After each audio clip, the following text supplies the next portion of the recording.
Good afternoon, everyone, and welcome to today's session of our Now program educational webinars. Today's topic will be radiation therapy for glioma. This program is hosted by the Blum Resource Center. Over at the Blum, we are grateful to the Now team for this continued partnership. The recording of this session will be posted on our Blum YouTube playlist and our Blum Digital Resource Center. For those of you watching live, if you have any questions related to today's program, please feel free to utilize the chat and Q&A feature throughout the session.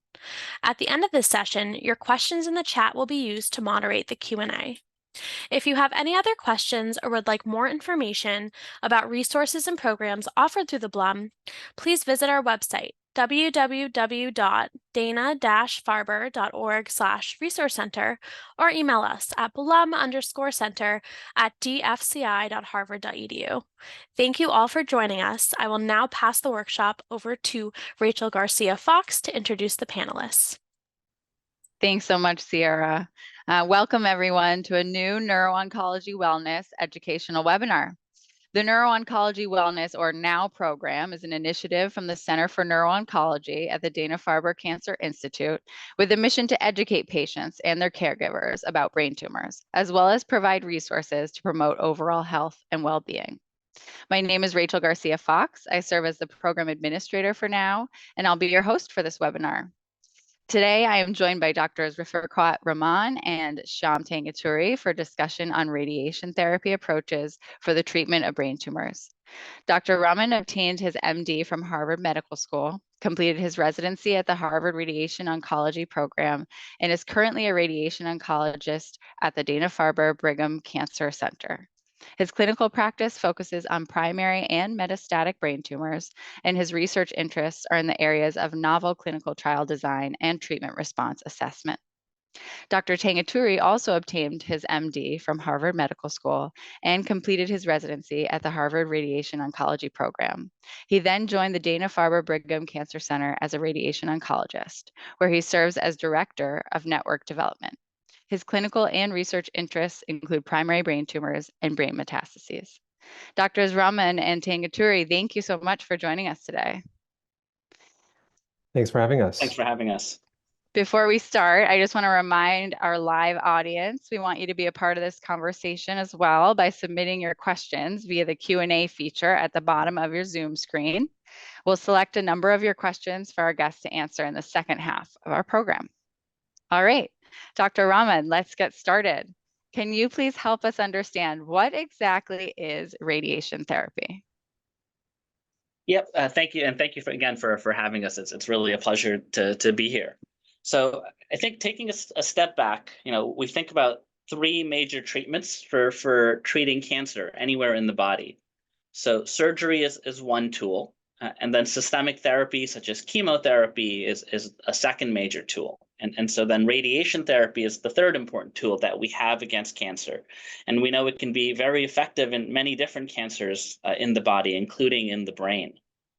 Now, radiation therapy is a non-invasive therapy that generally uses high energy X-rays, and it can be given in two major ways. The most common method of delivering radiation for this purpose is through the use of external beams of high energy X-rays.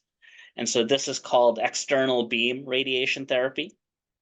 The other way of delivering radiation therapy is through the placement of radioactive seeds directly into the body, which is a type of internal radiation treatment, which is also known as brachytherapy.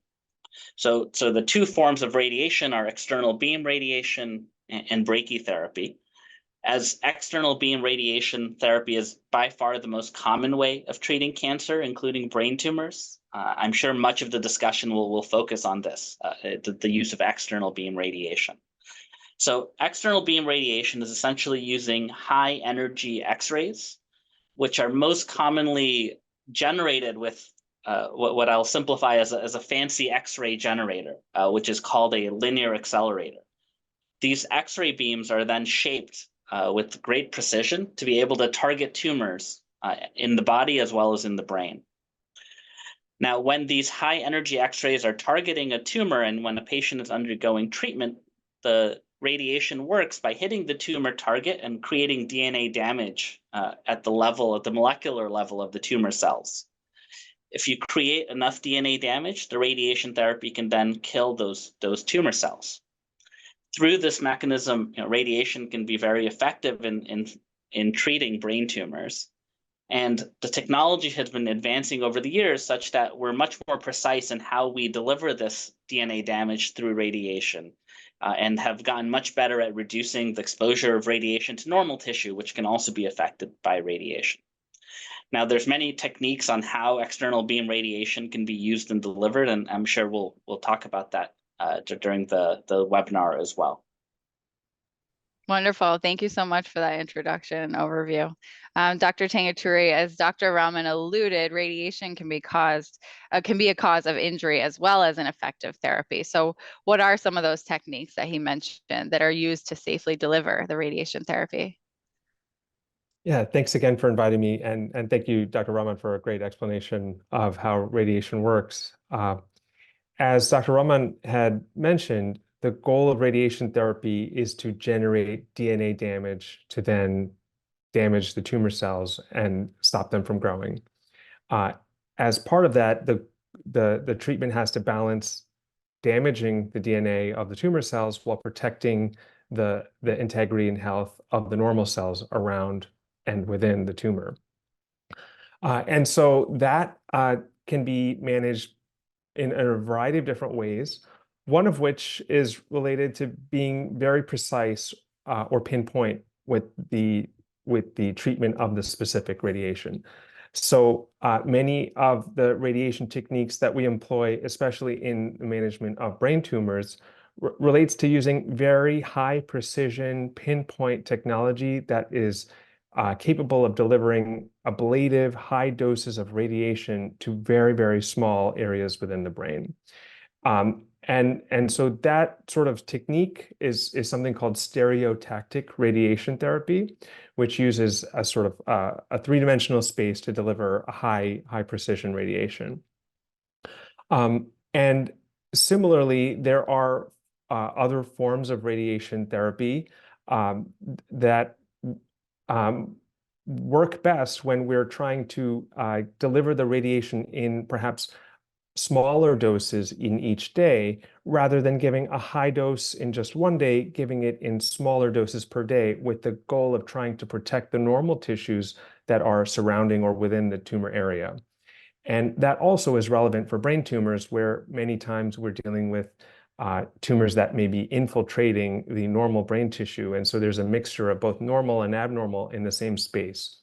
So in that scenario, we are using a technique of treatment called fractionated radiation, breaking the radiation into small bits or fractions each day. And that can be sometimes as lengthy as many weeks, 6 weeks of treatment in some cases. And then as you Google these terms online, it can be very complicated because there are a number of different descriptive terminologies that are out there. One in particular is something called IMRT, intensity modulated radiation therapy, which is just a fancy way of saying that these types of radiation are planned using advanced computational formulas that are trying to balance the doses to the tumor against the doses to the normal tissues. And we have sort of computer algorithms that try to optimize that balance and eventually, create a radiation plan that delivers doses and energies from different angles that accomplish that plan. And then, as Dr. Rahman also mentioned, other techniques of radiation therapy which are again designed to be very pinpoint and targeted could be related to the internal radiation, or brachytherapy. Brachytherapy uses isotopes or materials that decay and give off radiation locally. And one of the properties about brachytherapy is they work extremely potently around the tissues in which they're implanted, but do not penetrate far beyond that.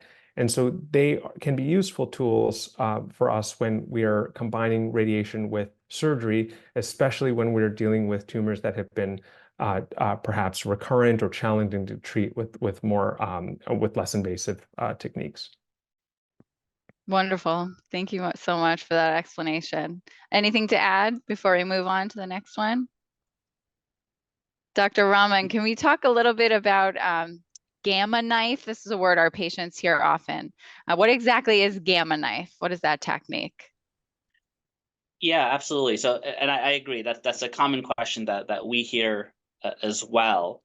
I'd start by saying that Gamma knife is a type of technology, and part of the challenge, as Dr. Tanguturi mentioned, is there's a lot of jargon and different words that mean often similar things. What I say is Gamma knife is a technology that falls under the umbrella of stereotactic radiosurgery, or SRS for short, as Dr. Tanguturi just described. So SRS, as was just mentioned, is a type of ablative therapy where we're delivering very high doses of radiation in a small number of treatments with a great degree of precision. To differentiate, SRS is what we consider single fraction treatment, and Gamma knife generally is delivering SRS. There's also a related concept called SRT, which is another kind of stereotactic treatment where we spread out the dose over several days, usually anywhere from 1 to 5 treatments, which can be advantageous in certain situations where a target is too large to be treated in a single day. So going back to the original question, Gamma knife is one way to deliver SRS treatment. There are other technologies that can also have a similar end result in terms of the treatment that's delivered. And I sometimes use the analogy of Kleenex being a type of tissue paper and Kleenex being a brand name. So Gamma knife is one such technology. Other ones such as CyberKnife are out there. And there are nuances and differences in the physics behind how the radiation is delivered that we could certainly go into, but the bottom line is that there's many different ways of achieving stereotactic treatments, and they're all felt to be comparable and just as effective as each other. So one common way to do that is using high energy X-rays, using linear accelerators, which is sometimes called LINAC-based radiosurgery, which is very common, and it's felt to be just as effective as Gamma knife or CyberKnife or other technologies that are out there, and all of them are referring to delivering stereotactic radiation. Wonderful. We love a good metaphor to help us understand medicine here at the Now webinar. So thanks for that one. Dr. Tanguturi, can we talk just a little bit more about what kinds of brain tumors that are treated with SRS or SRT? Sure. We have a sort of a large number of scenarios in which we use these pinpoint radiation techniques called SRS or SRT, as we've been discussing. And the kind of categories that we see are one kind of category is benign tumors and malignant tumors. So there are a number of benign tumors, such as meningioma, schwannoma, pituitary adenomas, that we can treat with pinpoint radiation, depending on the size and the time point at which they've been diagnosed. We also treat a number of malignant tumors, and us being a cancer center, this is often what we are in the position of treating. And these can include tumors that either start in the brain or tumors that maybe have started from another area outside of the brain, such as a solid tumor like breast cancer, prostate cancer, lung cancer, and may have spread or metastasized to the brain. So in those scenarios, we may use these pinpoint radiation techniques. And then when it comes to maybe less commonly but still relevant techniques that we use SRS for, these can include non-tumor kind of etiologies. So occasionally we treat patients with vascular malformations called arteriovenous malformation. And perhaps less commonly, we treat patients with chronic pain syndrome, such as trigeminal neuralgia. And there are people who also use these techniques to treat epilepsy and various other disorders. But for the most part, our focus tends to be on patients with benign tumors and malignant tumors of the brain. Wonderful. Thank you for that overview. It's very helpful. Dr. Rahman, as you know, most of the patients at our center receive treatment for glioma. What are the most common radiation techniques that are used for glioma patients, and how is that treatment delivered? Absolutely. So I would say by far the most common radiation modality that's used for glioma is first of all what we call fractionated radiation. So distinguishing that from the stereotactic treatments we described earlier, what we mean by this is that we're giving smaller doses of radiation therapy on a daily basis, essentially Monday to Friday over several weeks. And in delivering that, the most common way that's used to do that is what's called IMRT, which Dr. Tangaturi also previously described, which is a way to have a nice targeted, precise way of delivering this radiation, but giving it over several weeks. Part of the principle behind that is that you're giving the dose on a daily basis, and it builds up over time and disproportionately affects the tumor compared to normal tissue. So it's a way to be gentler to the normal tissue by giving the radiation over several weeks. As you specifically mentioned gliomas, and so just to categorize them a little bit, so for glioblastomas, which is the most common primary brain tumor in adults, we generally recommend a plan for IMRT over 3 to 6 weeks of treatment. Generally, 6 weeks is the standard for patients who are not elderly or have very good functional status. We measure radiation and the dose as a prescription, just like prescriptions for medications. We measure radiation in a unit called gray. And so the dose for glioblastoma that we use based on prior clinical trials showing it to be the optimal dose is 60 gray over 30 treatments.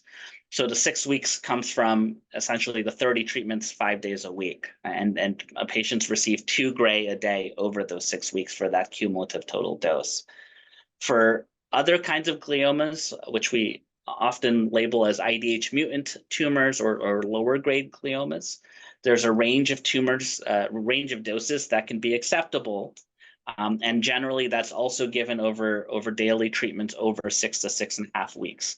Those doses also, just like in glioblastoma, for lower grade gliomas, those doses arise from large randomized trials that were done years ago to determine the optimal dose range for these kinds of treatments.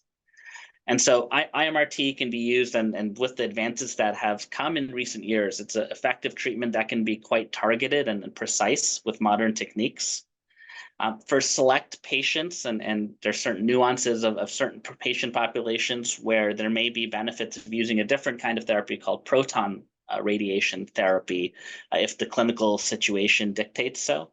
And that's something that can be quite nuanced and would really need input on a specific situation with the patient's radiation and medical team. Great, thank you so much for that overview. Dr. Tangaturi, are there any patient or disease characteristics that would change the treatment regimen specifically for glioblastoma patients? Right. So for glioblastoma patients, starting from kind of a standard recommendation of 6 weeks of radiation with chemotherapy, as Dr. Rahman has nicely outlined, there are scenarios where we might try to give patients a more tolerable treatment course, something that we feel might be better handled by them. And that might be in patients where maybe their functional status is already a bit challenged after surgery or because of the impacts of the tumor. And so thinking about a very lengthy course of daily transport for treatment can be challenging in those scenarios. And similarly, we also know that patients of older age groups, including greater than 65 or greater than 70 years old, may have increasing challenge with the side effects of radiation and chemotherapy. And as part of those concerns, there have been several clinical studies that have been done over the years looking at opportunities to shrink the treatment course down in some fashion, either by reducing the number of weeks of radiation or compressing the radiation into a shorter period of time, or perhaps omitting or avoiding certain aspects of the treatment, such as picking just radiation or just chemotherapy. And so we do make those determinations sort of as a group with multidisciplinary input, both from neuro-oncology and surgery and our specialty. One common scenario might be in a patient who's of an older age group with maybe more borderline clinical symptoms. We might think about a shorter course of radiation, such as 3 weeks of daily radiation. That's 15 treatments. And many times if we feel that they might be able to tolerate it, we can still combine that with chemotherapy to try to be as effective as possible. And certainly there have been studies that show that in doing so, we don't compromise clinical outcomes in those age groups, that the way people do and the way their tumor responds to the treatment seems to be very similar with those approaches. Interesting. Thank you very much. Dr. Raman, what does receiving radiation entail from the patient's perspective, the patient's standpoint? What's their experience going to be like? Yeah, absolutely. So there's a standard workflow that we think about for patients where radiation therapy is a recommended part of the treatment plan. So the first step always will be that the patient will meet with a radiation oncologist for consultation. So this is an important visit where the radiation oncologist will go over the treatment plan with the patient and, of course, answer any questions that the patient may have. It includes a review of the patient's medical history, imaging, pathology, and the diagnosis, as well as details about the actual treatment plan itself. Now, the decision to recommend radiation treatment, as well as deciding on the timing for starting radiation treatment, will generally be based upon team-based discussions with the patient's treatment team. So that could include a neurosurgeon and a neuro-oncologist and everyone together to make sure that we're coming up with a treatment plan for each specific, tailored to each specific patient. So once the decision is made to proceed with radiation therapy, the patient, of course, agrees, and then treatment planning begins. Which is a process that takes some time. So the first step of treatment planning is what we call a mapping session, which has several components. First, the patient will have a treatment mask made that's customized to the patient's face and head, which is made from a special kind of plastic. Essentially, the patient lays down on their back. We take a special kind of thermoplastic material, we put it in warm water, and we put it over and mold it to over the patient's face. And then it hardens in that position, and it does most of the work, or a lot of the work, in terms of keeping the patient's head actually still during treatment. It takes about 15 to 20 minutes to make the mask, and is generally pretty seamless. And there's holes in it so you can see through it and you can breathe through it as well. And I'd say most patients tolerate the mask very well, although it can seem daunting at first. But our experience is certainly that most patients really tolerate it well. And we have a few tricks we have in our back pocket to help patients who have a little more trouble with the idea of having a mask for these treatments. Once the mask is made, we do a CAT scan of the head, which just takes a few minutes. And then the final component that's related to mapping is that often the radiation oncologist will want a new brain MRI. That's because brain MRIs are our best way to visualize the brain tissue and allow us to plan treatment in the most precise manner possible. And so the radiation oncologist will use the information from the most recent brain MRI, but also past brain MRIs to help create a radiation plan. That's where the radiation oncologist works with the planning team to decide where we want the radiation to go, and just as importantly, where we don't want it to go, and what areas of the brain we want to avoid with the treatment plan. There's also several quality assurance and safety checks and optimization procedures to really make sure that the treatment plan is as tailored and as perfect as possible for each specific patient. So that process itself can take 1 to 2 weeks after the mapping session. Hence, the timeline for starting treatment is a little bit later after the mapping session is done. Then the patient actually starts radiation treatments. Since we're focusing a little bit on gliomas, generally, as we talked about, that's done with daily treatments over several weeks. Treatments are outpatient treatments that are pretty quick each day. We say that patients are generally in a radiation department for less than an hour a day, and often it can go much quicker than that as well. Each day of treatment, the patient goes into a treatment room and lays down on their back, and that mask that was made during the mapping session is placed. Then several pictures are taken to make sure that everything is lined up as perfectly as possible. And once that's determined, the radiation is delivered, which is given over just a couple of minutes. So the actual process is pretty quick. It just goes on daily over several weeks. And as a patient goes through radiation treatments, they'll meet with their radiation oncology team at least once a week to check in. And this can be a quick visit or it can be a longer visit to deal with any questions or concerns that arise, and hopefully gives patients a chance to go through things and make sure they have all the information and are comfortable with things moving forward as well. Great. Thanks so much for walking us through that. Dr. Tangaturi, I'm sure you get this question. Do patients experience pain during their treatments? And what other things should patients expect? Right. These are definitely some common questions that patients will have. So radiation is a non-invasive treatment. And so on the day-to-day visits, there really should not be any pain or sound or vision of radiation that would be uncomfortable or unique to the experience. But there can be some side effects that do show up over those. If you're receiving several weeks of radiation, they can sometimes occur during that period of time. I tend to find that the side effects tend to be delayed, that they don't start right away, but they can occur with each successive week of treatment that we may see more and more. The most common that we hear is fatigue. People do feel a little bit tired, but it tends not to be so severe or life-altering. The more active people are, or the more engaged in outdoor activities people can be, the more protective they may be from fatigue. But generally, people might need to nap or turn in an hour earlier at night. And we do have patients who are able to work and carry on their daily activities, whereas we also know that patients might need to step back from some of their activities in certain scenarios.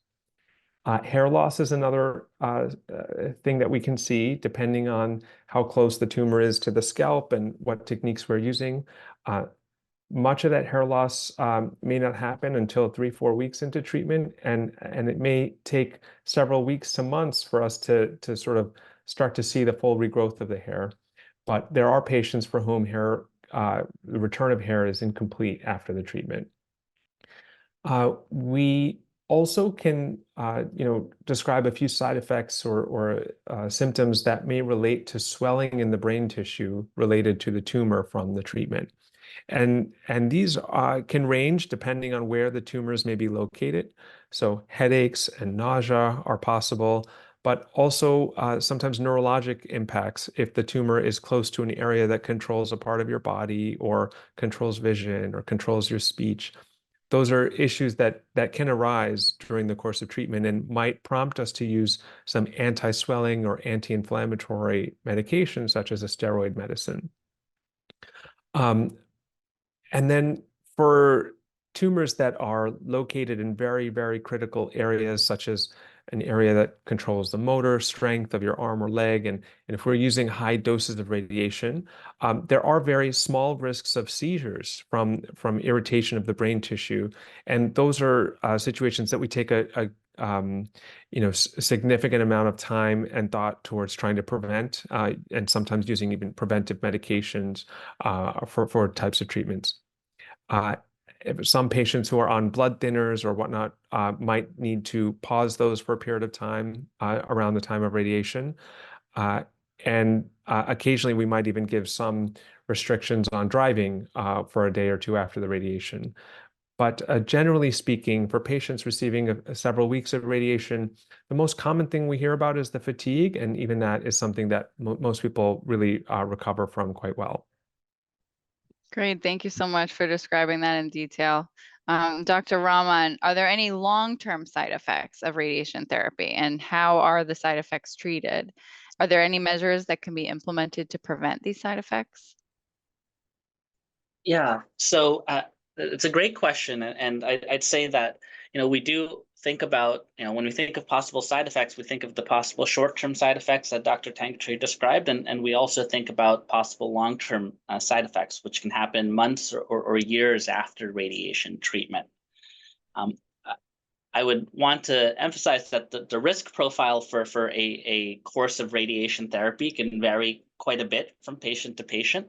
So the specifics of risk can be dependent on the location of the brain that's being irradiated. the type of radiation, as well as the size of the area and the general area that's getting radiation as well. So there's several different factors that can impact the long-term risks as well as short-term risks, I suppose, from radiation treatment. So it's important to discuss with your radiation oncologist and your team about the specifics of a specific situation. Now, when we think of long-term possible side effects, I think often the most important consideration as a long-term side effect of brain radiation is the risk of neurocognitive changes associated with treatment. Much of the data that comes to support this comes from patients who are treated with older radiation techniques that may be outdated and less precise to more modern techniques that have become much more precise and targeted. So the data can be a little bit mixed on the effect that radiation truly has on neurocognition. But nonetheless, I think there is a well-described spectrum of possible neurocognitive changes, most commonly mild changes that can happen with radiation therapy. And it's most and best documented with whole brain radiation therapy, which we know can cause changes and a decline in short-term memory function as well as executive functioning, such as the ability to multitask or process more complex information and concentrate.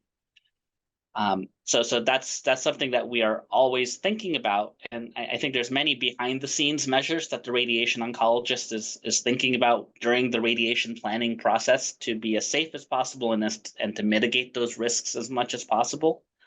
And certainly for whole brain radiation, where we do know that the neurocognitive effects are a significant concern, we often use a medication called memantine, which has been shown to reduce the risk of cognitive changes with radiation treatment. Another technique specifically for whole brain radiation treatment, which is most commonly used in the setting of brain metastases and with patients who have more than limited brain metastases, is the use of hippocampal avoidance, where we actually carve out the radiation dose to the learning and memory structures of the brain called the hippocampus, and that's been shown to reduce the risk of cognitive changes. Outside of whole brain radiation, with IMRT plans for gliomas, for example, we still, when possible, will try to reduce the doses to certain critical structures, such as the hippocampus, again, with the idea of reducing the risk as much as possible of causing neurocognitive changes. So that's always an important discussion to have with the treating team. I know sort of one of the other mentions was possible changes related to radiation long-term that can happen on imaging as well. And I think there's been a question about that as well. So, when we think of SRS and SRT treatments or stereotactic treatments, we think of those as being very precise, and we think that neurocognitive effects are less likely to be a risk. A different long-term side effect that we think about in that situation is considering the possibility of what's called radionecrosis. This is most commonly associated with SRS type treatments, but it can occur in different situations, including in gliomas with IMRT. It classically occurs approximately 6 to 18 months after radiation, so many months after radiation, but the timeline can vary for patients, and it can happen at different times as well. What we mean by radionecrosis is really an inflammatory response, which in the area of a brain that has received stereotactic radiation or a different kind of radiation therapy. And essentially that area of the brain can get inflamed or irritated, not because of a tumor, but because of a delayed consequence of prior radiation. This can generally be managed with a variety of techniques, and we often are following patients very closely after treatment if there's a question of radionecrosis. Often, and most usually, I'd say radionecrosis can be observed and will settle down on its own. But sometimes we have to use medications such as steroids or an agent called bevacizumab to calm things down. And sometimes we actually need surgery for this purpose, although that is a rare scenario. Now, I did see a question about the idea of having these kinds of late-term radiation changes after someone has had radiation therapy. And a common question is whether we can non-invasively determine what's going on after a patient has had radiation, and that remains a challenge that has a lot of research ongoing to try to best distinguish radiation changes compared with tumor, which is what we're often worried about. And although there's many different techniques we use that are shown to be promising, we don't yet have a perfect way of differentiating radiation-related changes with the question of tumor in patients who've had radiation before. So that's an area of intense research where hopefully we'll make advances in the coming years to be better able to tell the difference between the two. So those are the two major long-term side effects. Just very briefly, there's small probability and rare possibilities of long-term effects after radiation that your radiation oncology team will always discuss. That includes slight increases in the risk of vascular events or affecting other important functions that come from the brain. And those risks tend to be very small, but it's something that we, of course, need to acknowledge and will be discussed with your treating team. And as the bottom line there, when we think of these risks, both short-term and long-term, radiation therapies really feel that the benefits outweigh those possible risks of treatment. So that's always a discussion with your treatment team as well. And the risks are not taken lightly, but certainly still felt to be worth it when the benefits outweigh those risks. Great. Thank you, Dr. Rahman, for discussing those important points. Dr. Tangaturi, we get this question a lot in our glioma patient population.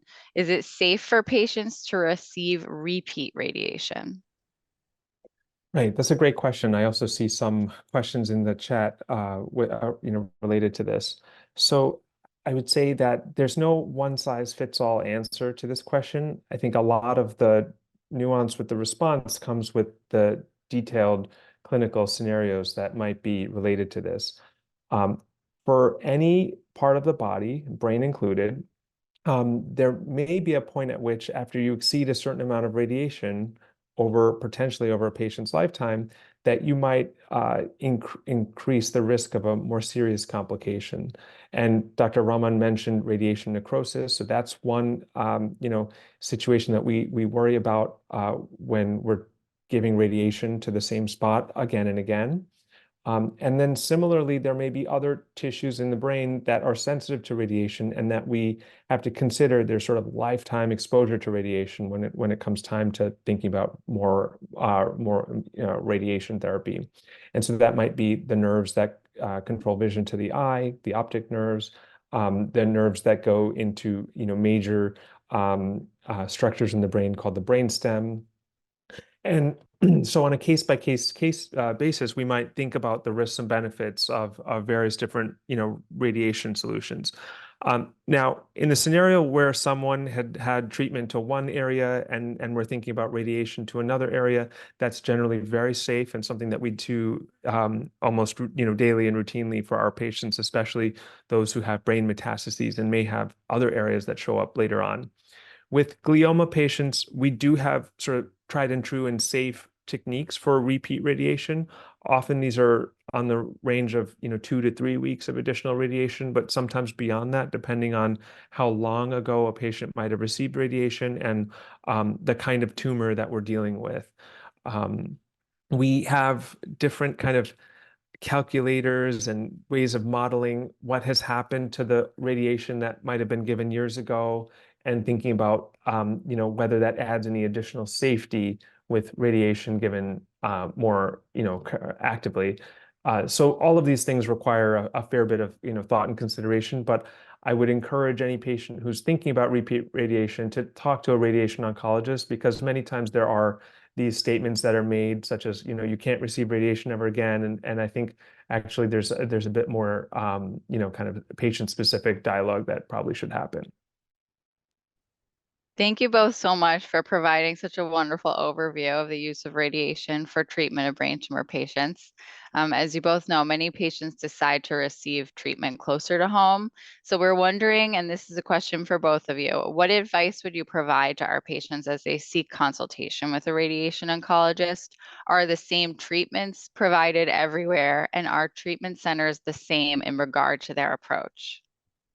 You don't have to answer all three of those, but if each of you wants to speak to a couple of those, that'd be great. Yeah, I can take this. So with regards to where patients receive radiation and trying to find the best fit, I would say we try to make a collaborative discussion and decision based on the complexity of the patient's treatment course, as well as how lengthy and involved it may be for them. And with any brain tumor, we're always really worried about function and trying to make sure patients are living with a high quality of life and maximizing their neurologic function. So the last thing we want to do is unnecessarily commit a patient to receiving 6 weeks of treatment with an hour and a half of commute each way and disrupt all of their local care team and support systems. So we're often trying to think about ways to employ radiation closer to home or to work with local facilities or local doctors. As you mentioned, one of my interests is network development, and so I do, take a strong interest in trying to grow our relationships and our ability to communicate with doctors who may be outside of our specific system. At our center, we're really blessed to have a really well-integrated network radiation oncology system. So we have facilities all over Massachusetts where we can refer patients to and have sort of the shared system of being able to look into a patient's radiation treatment plan and co-develop that with the local doctor, using all of the same kind of staff training and masks or techniques that keep patients still or image them during the treatment. And so that can be really helpful to make sure that we feel that care is sort of at the same high quality level throughout the system. I would say when it's, where we're at the position of talking about treatments that may be outside of our system, we try our best to communicate with the doctors and really understand what techniques and technologies and training and sort of ability that they've had. But there are scenarios where local doctors just don't feel interested or comfortable, I would say, comfortable taking on some of these cases, because with brain tumors, we can sort of range in sort of the complexity and in the risk profile. So we try to have an open dialogue and try to make sure that we have a full understanding of the situation. Great. Thank you so much for telling us about your work in network development too. It's clearly an important area. Dr. Rahman, do you have anything to add and answer to these questions about seeking care elsewhere? Yeah, no, I completely agree with Dr. Tangaturi. I think that it's always helpful to consult, to do a consultation with a specialized team to make that determination. There certainly can be nuances to a specific case where the location where one receives radiation may be more relevant, so it's worth discussing. But overall, thankfully, there is a large network of excellent radiation oncology teams throughout the country who can help treat patients closer to home in many cases. And that can certainly be relevant for patients who are getting the fractionated IMRT type therapies that are done daily over several weeks. And I often reassure patients that generally, and this can be vetted, but most radiation oncology centers have the similar levels of advanced technology, and we certainly are very welcoming and love to collaborate with local providers when it makes sense to have patients closer to home and to get that treatment. And it's the same treatment closer to home as they would, in a more specialized center. Wonderful. Thank you. We wish all our patients could meet with you both, but we know how busy you are. So we hope that this advice will be useful to anyone who's meeting with other providers. Before we move to questions from the audience, just wanted to take a few minutes to ask you both about your research. So what are your current projects? What are you working on? What are the developments that you see changing radiation therapy in the future? So I'm happy to start. So for myself, so my own research relates, a lot of the research I do relates to clinical trial design, and it's really trying to find creative solutions so that we can more efficiently and more smartly essentially identify better treatments for our brain tumor patients in the future. And so through my being very grateful about the collaborations here at places like Dana-Farber, we work to look at different trial designs that basically use sophisticated statistics, which allow us to have clinical trials that can be completed faster and get us a better answer than the way we normally do trials and the way we've normally done trials over the past few decades. The thinking and the motivation is really that I think we have a lot of room for improvement in our therapies, and that's with radiation therapy and combining it with other therapies. And by using clinical trials are a way forward to do that, but the way we've been doing it has not been as as efficient as we'd like. And so thinking of better ways of running these clinical trials and testing new therapies so that we can really find these better therapies that are out there that can help our patients in the future. Yeah, thank you. For me, research has a bunch of different angles that I've been kind of exploring. One is thinking about ways to optimize the way in which we deliver the radiation in terms of the schedule, the dose, and the frequency. You know, many times our practice as a field has a habit of giving kind of the same dose every day for patients who receive radiation therapy, but there are some sort of data and signals to tell us that perhaps changing the frequency with which we give the radiation or the dose each day can actually unlock some sort of anti-tumor potential, even with using the same exact dose, total dose, but perhaps just giving it in a more altered fashion. So we've explored that in a clinical trial and are sort of exploring new ways to incorporate artificial intelligence or more patient-specific biomarkers to help us customize those recommendations. As I mentioned, I'm also interested in network development, and one of the things through the pandemic that has been an interest of mine is the idea of virtual care.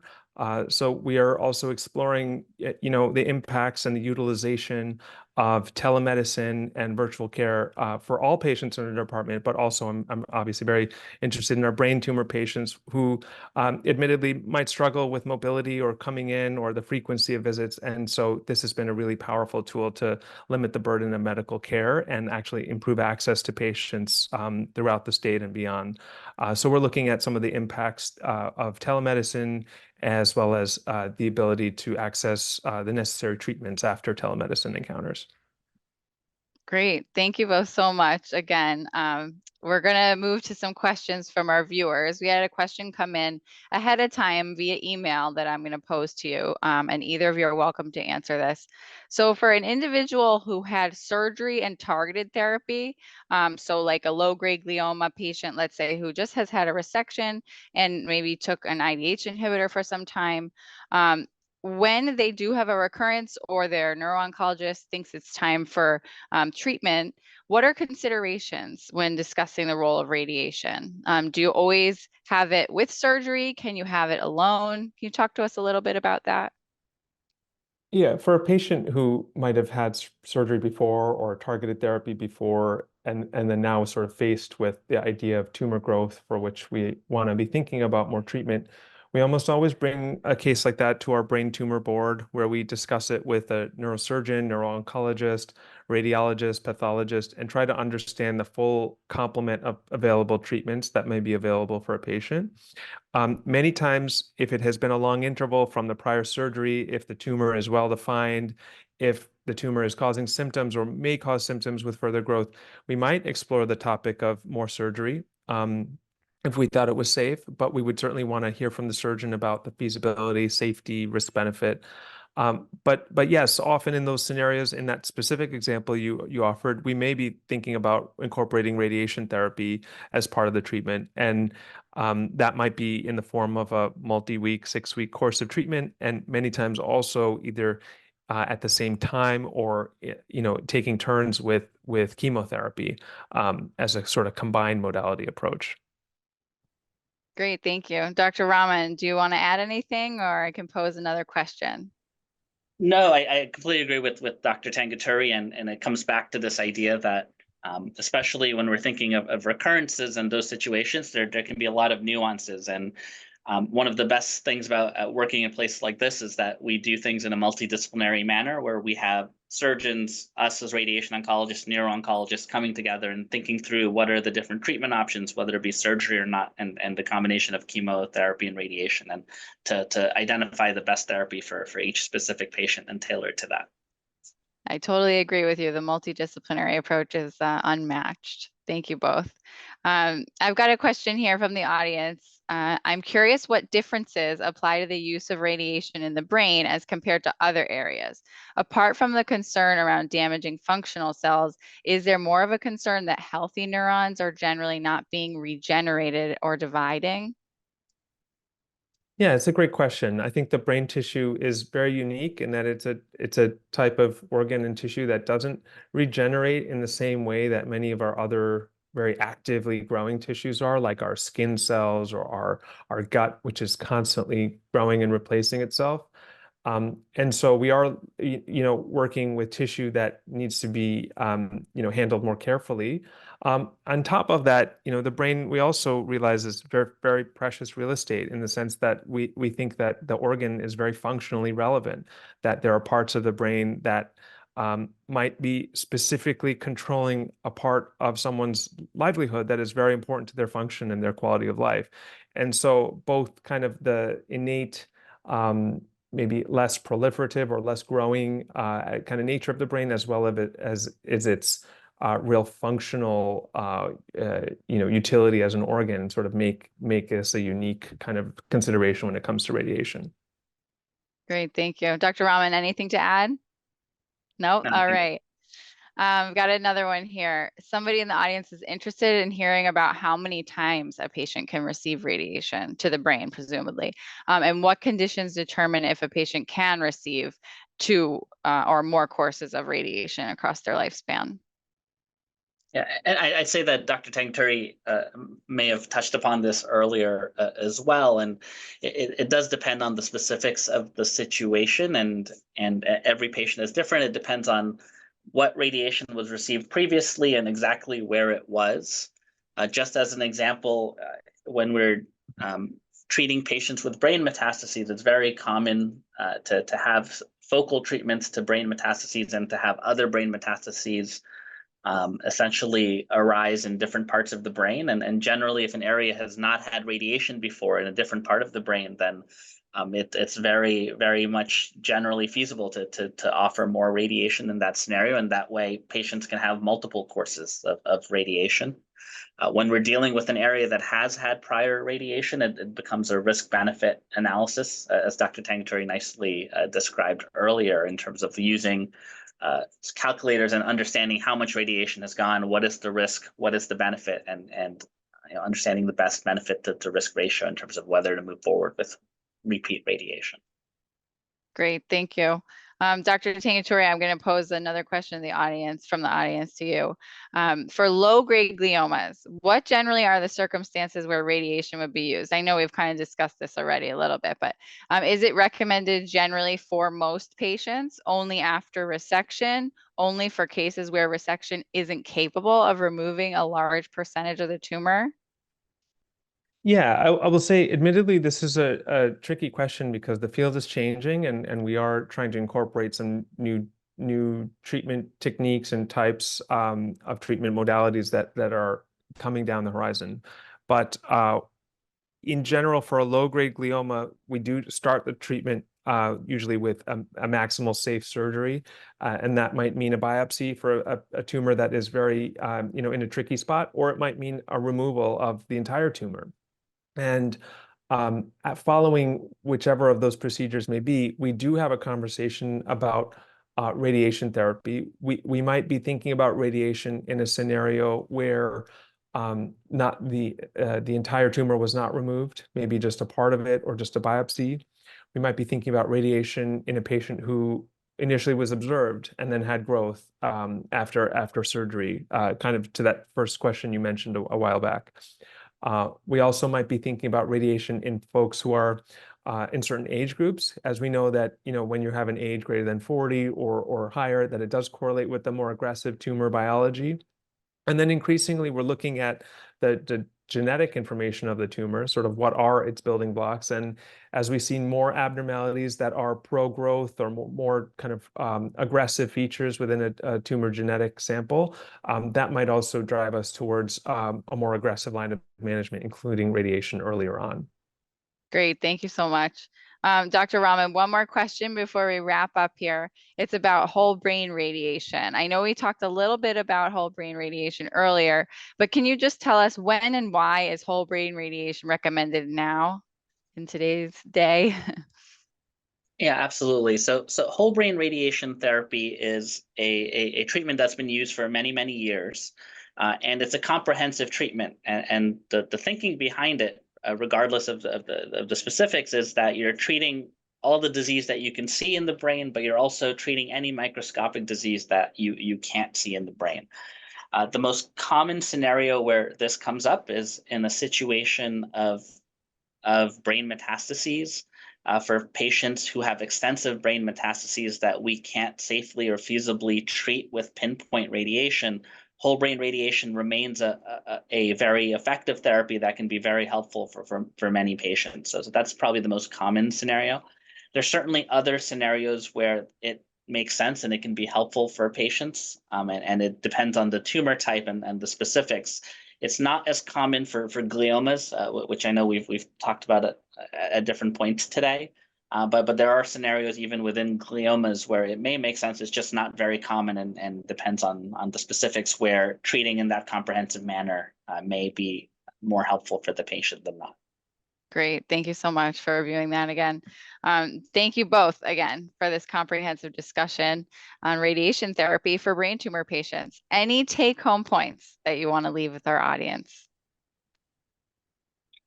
I would just say that we applaud you all for I know many of the audience members are patients or patient family members, so it's incredible to see your advocacy for yourselves and for your families. And so thank you for being here and being part of this. We're always available for questions or to meet patients, but also more importantly, I think that the best part about this is the team, and so having faith in your doctors, working as a team, communicating with each other and with you at the center of that. So that's our mission, and thank you for being part of it.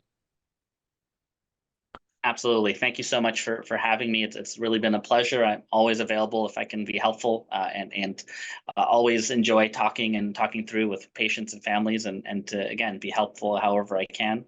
I think radiation is an effective therapy for brain tumor patients, and hopefully we'll continue to make advances in the field altogether to continue to make sure that we optimize our therapies and help patients as best as possible. And thanks again, Sierra, for hosting. Yeah, and I just want to echo your thank yous as well. I really appreciate both you, Dr. Rahman and Tangatori, for coming on and giving that great presentation today.